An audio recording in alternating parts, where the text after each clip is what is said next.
You mentioned also this big Kentucky case. Yeah. So it wasn't a settlement. We actually had the Justice Department also actually intervene in that case. Yes, they joined us. Probably their most significant legal action to date in 10 years. In Section 8 on that case, on that issue. Section 8 is the part of the law that requires states to take reasonable steps to clean up the rolls. Right. But there was a ideologically, seemingly motivated Secretary of State who didn't like the consent judgment or the effect of it that her office entered into.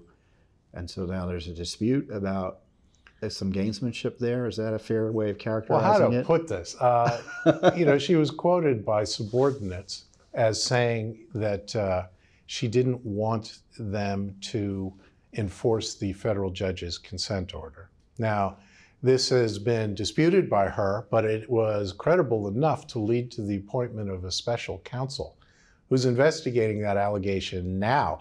And the allegation goes further. The allegation against Kentucky Secretary of State, who was lost and has since been replaced, but that was Allison Lundergan Grimes. And the allegation was that after they said we can't ignore a federal judge's court order, that through a staffer, she then sent them the message, well, slow walk it. What was the phrase effect? Was slow walk it. It's still being investigated, and any day now the investigative special counsel could come out with his report.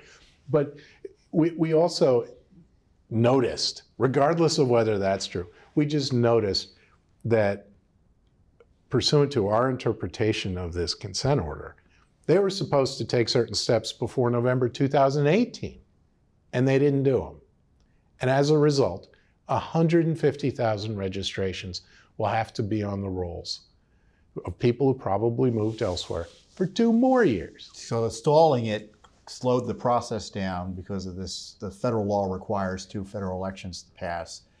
And if they had done it when they had signed the consent agreement, they'd be removed 2 years sooner than otherwise. I mean, a lawyer wouldn't say stalling it, but lawyer would say breach, but stalling it is a very good description.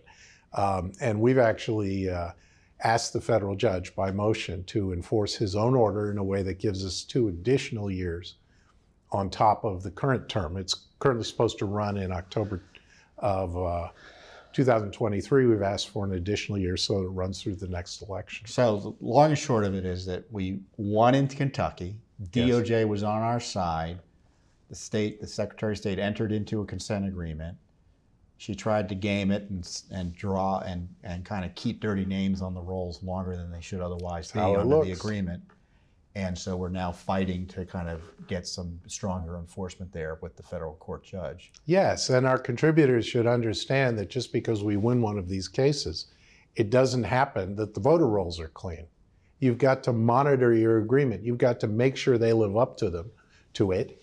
And you've got to sue if they don't, which is what we've already done. You know, what's remarkable as I listen to you, Bob, and, as president of Judicial Watch, I often say this, that we kind of do the work that the Justice Department doesn't do. We do the heavy lifting.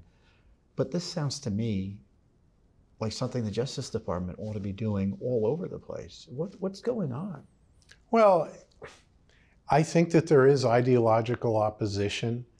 I know there was when I was there. Now, I haven't been there in 6-7 years, but when I was there, we would regularly suggest states that we thought could be removed. I mean, I've testified to this in an investigation of the Justice Department from back then. This was an IG report on race-based decision-making in the Justice Department. Is that correct? It was on ideological pushback and interference and categorizing people based on their perceived beliefs. That's an IG report worth reading, by the way. I'm sorry? That's another IG report worth reading. It is entertaining, certainly for me. So there were these leftists running the Civil Rights Division of the Justice Department, but you would think things would change with the Trump administration. Have they? No. A little bit. Yes. A little bit. I mean, how to put this? I mean, they became involved in this suit, and that's great. They've done at least some other work in this area in another state. But when we brought more lawsuits and sent more threat letters, still in the past 10 years than they have. And when the Justice Department has a special standing and authority to bring these lawsuits that we don't. I mean, we have to, indicate in each case why we have standing to sue. They don't. It's disappointing. The Justice Department should be doing this work. They're publicly funded. They have 30 lawyers. We don't. Well, the Judicial Watch doesn't rely on the Justice Department. Otherwise, we'd shut up shop, right? Thanks for tuning in. Be sure to subscribe to our YouTube channel to catch all the latest news from Judicial Watch.